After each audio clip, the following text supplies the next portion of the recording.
आज का टॉपिक होगा समाजीकरण के सिद्धांत से। पिछले वीडियो में हम लोग देखे थे समाजीकरण की प्रक्रिया, उसमें देखे थे समाजीकरण के अर्थ, समाजीकरण की विशेषताएं, समाजीकरण की अवस्थाएं, परिभाषा, प्रकार, ये सब देखे थे। तो आज का टॉपिक जो होगा वो दुर्खिम का सिद्धांत होगा, कूले तथा मेड का सिद्धांत होगा, एरिक एरिक्सन का सिद्धांत होगा और ब्रॉनफेन-ब्रेनर का भी सिद्धांत होगा। तो स्वागत है दोस्तों आपके अपने YouTube channel Siddhartha job point में।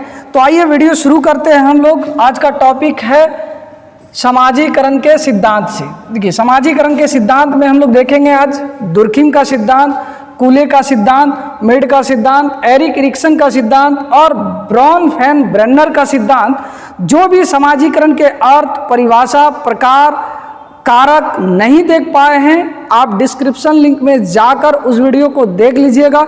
तो बिना देरी के आइए शुरू करते हैं हम लोग। आज का सिद्धांत जो होगा वो होगा दुर्खिम का सिद्धांत को पहले देखते हैं हम लोग। दुर्खिम का सिद्धांत क्या कहता है? देखिए, दुर्खिम का एक किताब था सोशियोलॉजी ऑफ फिलॉसफी, यानी सोशियोलॉजी एंड फिलॉसफी में जो है उसने ये सिद्धांत दिया था समाजीकरण की प्रक्रिया बच्चों में कैसे होती है, बालकों में कैसे होती है, उसके संदर्भ में एक सिद्धांत दिया था। उस सिद्धांत को बाद में जाना गया सामूहिक प्रतिनिधान के रूप में। ये सामूहिक प्रतिनिधान क्या है?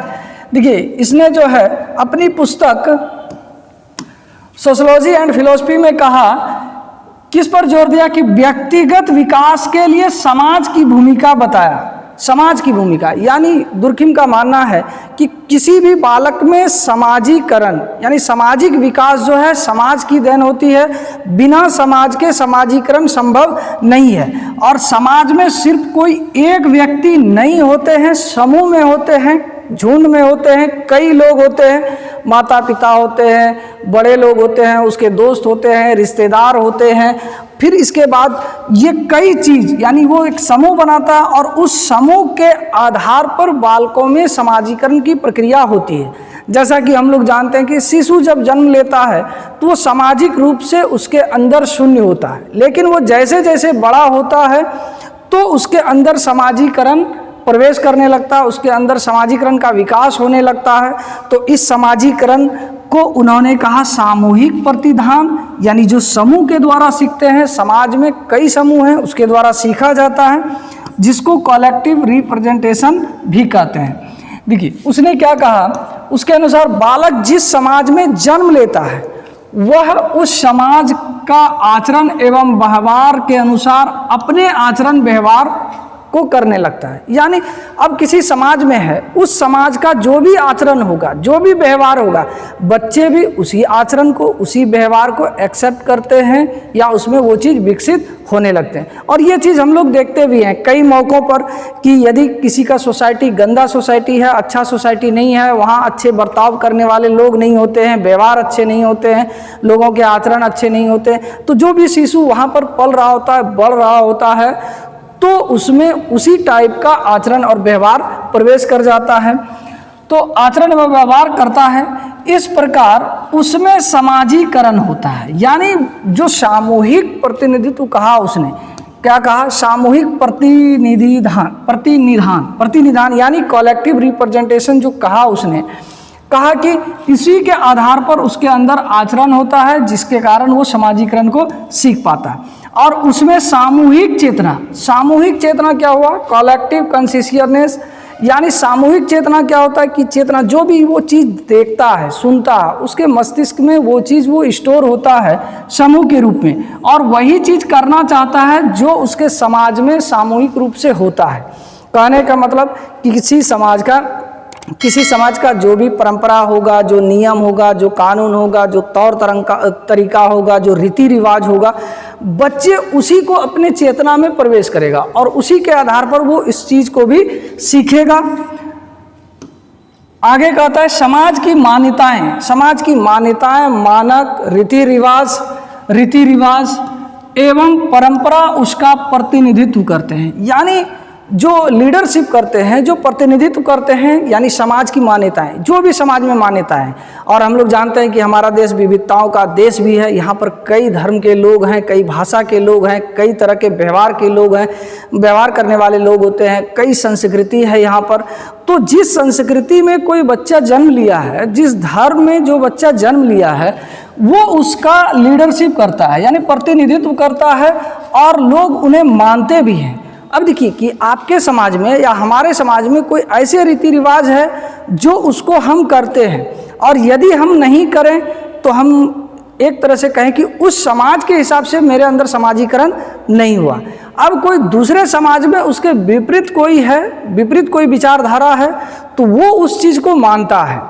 लेकिन हम यदि माने तो हमारा समाज इसको डिनाई करता है, आलोचना करता है, तो हम अपने समाज के हिसाब से समाजीकरण वहाँ नहीं हो पाते।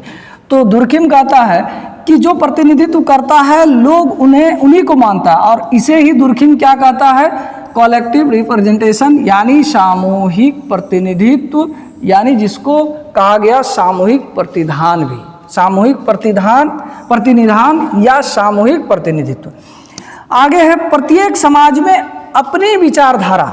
देखिए हम पहले भी बताया कि प्रत्येक समाज में क्या है कि अपनी विचारधारा है, अपना मूल्य होता है, अपना आइडियोलॉजी होता है, अपना भाव होता है, अपना विश्वास होता है, अपना मानक होता है, अपना संस्कार होता है, अपना मान्यताएं प्रचलन में होती है, और इसे ही स्वीकार करते हुए समाजीकरण करते हैं।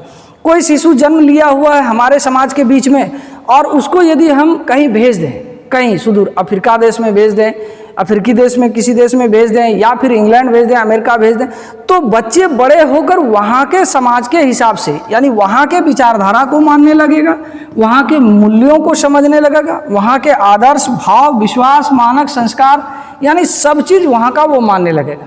अब यदि कोई शिशु जन्म ले उसी तरह अफ्रीकी देश में हो, अमेरिका में हो, ब्रिटेन में हो, उस बच्चे को यदि हम अपने सोसाइटी के बीच में लाएंगे तो वो बच्चा बड़ा होकर धीरे धीरे क्या होगा कि हमारे नियमों, संस्कारों, परंपराओं, रीति रिवाजों को सीख कर वो समाजीकरण करता है। तो इसी को कहता है दुर्खिम क्या, सामूहिक प्रतिनिधित्व या सामूहिक प्रतिनिधान। तो आगे देखेंगे हम लोग कूले का सिद्धांत। कूले ने भी समाजीकरण की प्रक्रिया पर एक सिद्धांत दिया, जिसके सिद्धांत को जाना जाता है स्वदर्पण का सिद्धांत। स्वदर्पण, दर्पण जान रहे हैं कि ऐनक, शीशा, जिसमें हम अपने आप के चेहरे को देखते हैं, उसको कहते हैं हम लोग दर्पण। तो इसके सिद्धांत से भी ये ही पता चल जाता है कि स्वदर्पण का जो सिद्धांत उसने कहा, इससे ये पता चल जाता है कि उसमें जो छवि दिखता है, हम यदि आईने के सामने हो जाएं, दर्पण के सामने खड़े हो जाएं, तो हमारी वही छवि दिखेगी जो हम में है, जो कपड़े पहने हैं, जिस तरह का हेयर है, जिस तरह की चीज़ें दर्पण में के सामने है। तो कूले स्वदर्पण का सिद्धांत के अंतर्गत कहता है कि बालक का समाजीकरण सामाजिक अंतःक्रिया पर निर्भर करता है। सामाजिक अंतःक्रिया यानी समाज में क्या होता है कि अंतःक्रिया, कोई बालक है, शिशु है, जन्म लिया, तो वो जैसे परिवेश में आता है, समाज में आता है, तो क्या होता है कि उसके साथ एक स्ट्रगल होता है, अंतःक्रिया होना शुरू हो जाता है। और जैसे जैसे वो समाज के नियमों को देखता है, परंपराओं को देखता है, बोलते हुए देखता है, करते हुए देखता है, तो उसी को वो सीखता है। इसलिए कूले कहता है कि बालक का समाजीकरण किस पर डिपेंड है, सामाजिक अंतःक्रिया पर निर्भर है।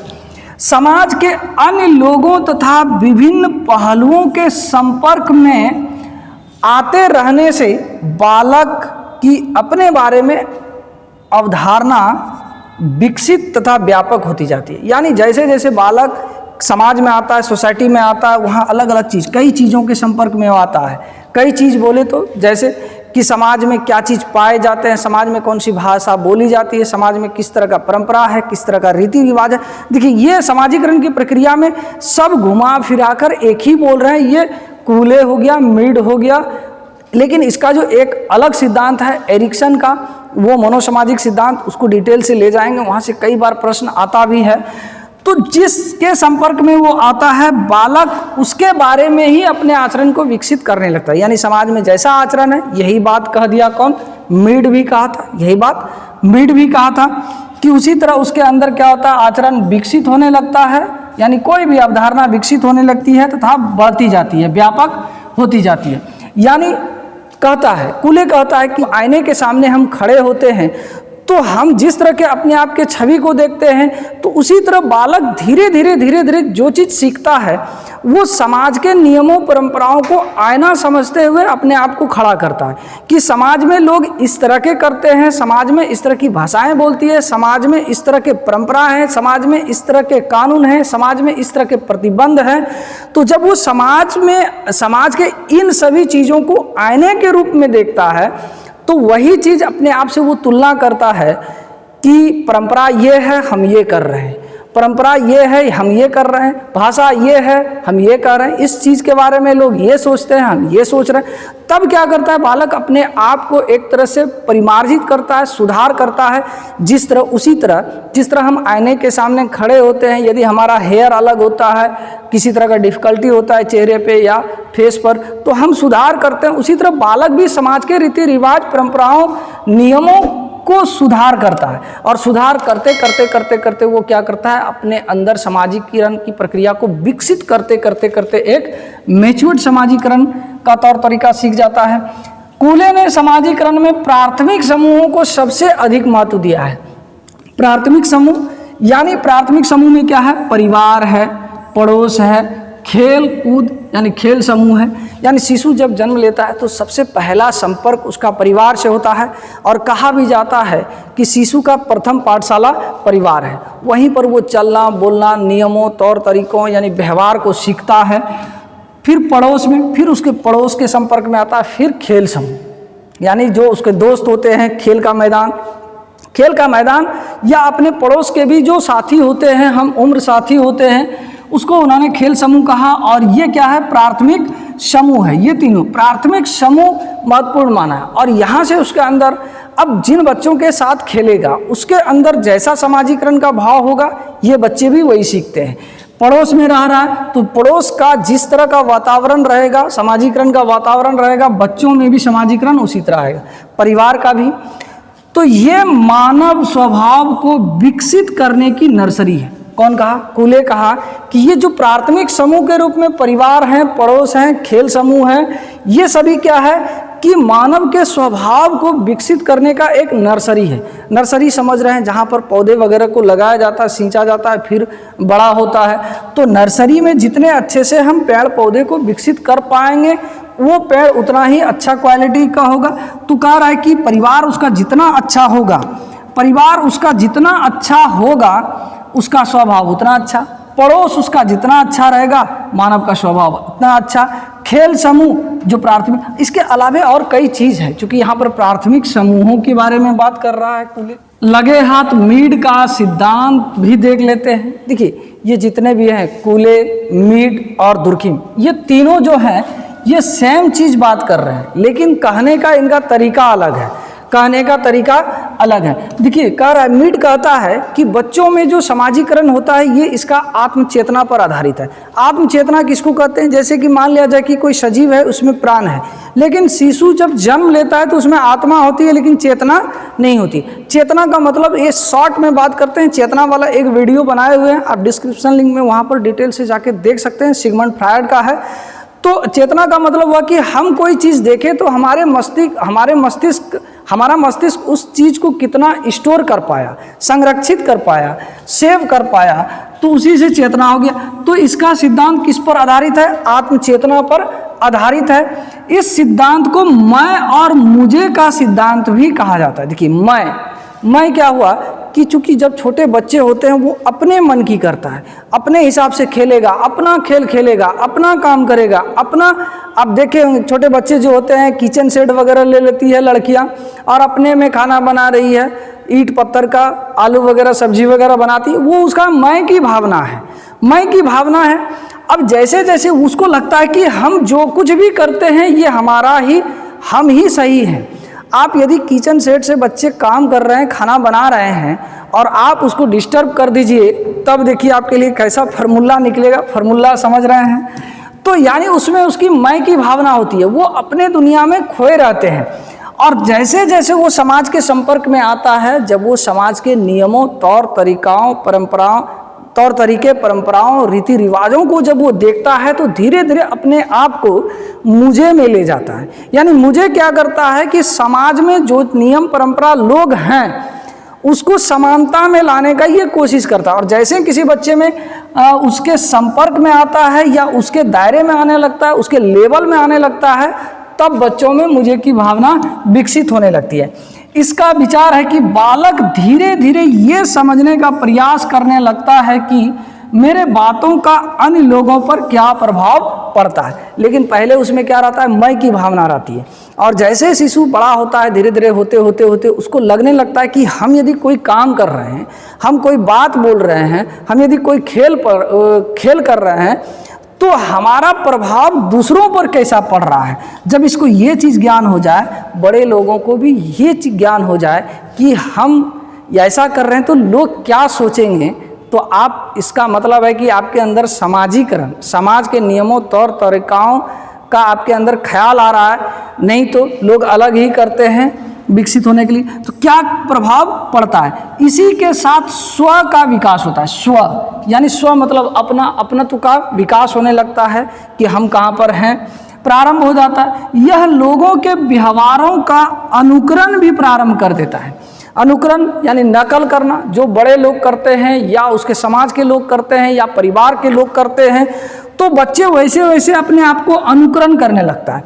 पहले उसमें मैं की भावना रहती है, वो अनुकरण वगैरह नहीं करता है, लेकिन धीरे धीरे धीरे धीरे धीरे अनुकरण करता है तो किचन शेड हो गया, नहीं तो अनुकरण करने लगता है। और जैसे वो अनुकरण करता है तो उसके अंदर मैं की भावना विकसित होने लगती है कि मैं भी ऐसा करूं, मैं भी ऐसा बनूं, मैं भी ऐसा सोचूं, मैं भी ऐसा बोलूं। दूसरी बात इसमें है कि इस तरह समाजीकरण की गति बढ़ने लगती है। जैसे उसमें मैं की भावना आती है तो उसके अंदर समाजीकरण की गति धीरे धीरे बढ़ने लगती है, और गति बढ़ते बढ़ते उसके अंदर विकास क्या हो जाता है, मुझे का। और जब मुझे का होता है तो इसमें क्या होता है कि मैं और मुझे एक दूसरे के पूरक हैं। यानी पूरक क्या, इंटरसेक्शन, यानी बिना एक दूसरे के अधूरे। बच्चे में मैं की भावना नहीं होगी तो मुझे उसका कंप्लीट नहीं, और बच्चे में सिर्फ मैं है मुझे की भावना नहीं आए तो भी बच्चे की भावना कंप्लीट नहीं, यानी समाजीकरण पूरा नहीं। तो अगली बात है कि मैं से ही व्यक्ति में अहंग शक्ति विकसित होती है, और मैं में परिमार्जन मुझे द्वारा होती है। यानी बच्चे को जब मैं की भावना आ जाए बच्चे के अंदर, तो वो क्या है, उसका एक अहंग शक्ति होती है, यानी अपना शक्ति होता है उसका। अहंग मतलब एक तरह से कहें कि ईगो टाइप का, कि उसको लगता है कि मैं ही हूँ। और धीरे धीरे जब मैं को सुधार करना शुरू कर देता है समाज के नियमों परंपराओं के आधार पर, तब उसमें क्या होता है, मुझे होता है।